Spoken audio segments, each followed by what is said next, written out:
Kita beralih ke informasi lainnya, pemirsa. KPK menyebut kasus korupsi yang menjerat mantan Menteri Pertanian Syahrul Yassin Limpo berpotensi meluas ke tindak pidana pencucian uang. Ex-Mentan ini didakwa menerima 44,5 miliar rupiah dari memeras pejabat Kementan, dan berikut rincian peruntukannya. Sebanyak 938,9 juta rupiah untuk keperluan istri, meliputi uang bulanan 25 hingga 30 juta rupiah.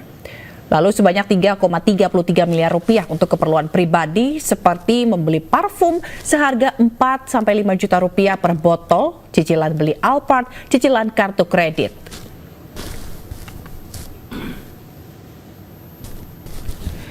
Selanjutnya 381,6 juta rupiah untuk kado undangan dan 992,2 juta rupiah lagi-lagi untuk keperluan keluarga, keperluan anak dan juga ulang tahun cucu.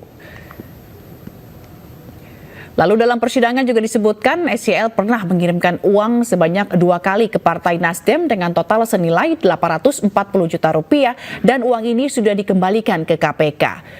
Berikutnya sebesar 3,3 miliar rupiah untuk charter pesawat dan 3,52 miliar rupiah untuk bantuan bencana alam dan sembako. Selanjutnya sebesar 1,87 miliar rupiah untuk umroh dan sebesar 16,68 miliar rupiah untuk acara keagamaan, operasional menteri, dan pengeluaran lain. Kemudian 6,91 miliar rupiah untuk keperluan luar negeri, yaitu sebesar 1,65 miliar rupiah untuk biaya kurban, dan yang terakhir sebesar 974,8 juta untuk hal lain-lain.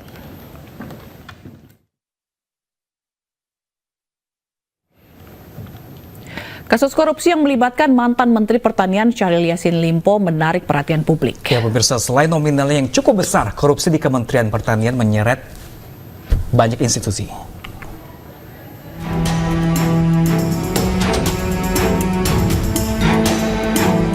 Kasus korupsi mantan Menteri Pertanian Syahrul Yassin Limpo telah tercium KPK sejak awal tahun 2023. Pada 14 Juni 2023, KPK umumkan membuka penyelidikan dugaan korupsi di Kementan.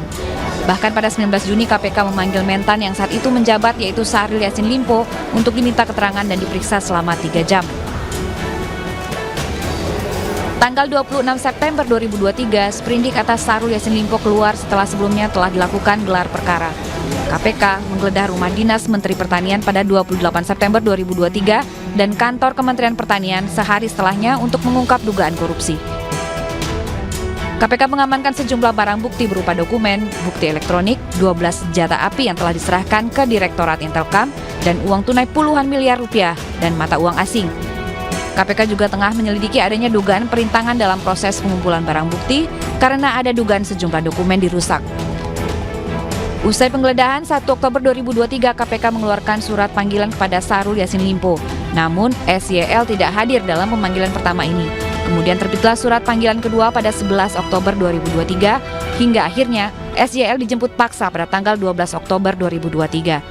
Belakangan KPK menetapkan 3 pasal dalam kasus dugaan korupsi di Kementerian Pertanian, yakni pemerasan dalam jabatan, gratifikasi, hingga tindak pidana pencucian uang. Dalam sidang yang digelar di Pengadilan Tipikor, SYL didakwa melakukan pemerasan hingga 44 miliar rupiah. SYL juga menerima gratifikasi sejumlah 40 miliar rupiah selama periode 2022 hingga 2023. Tim Liputan melaporkan.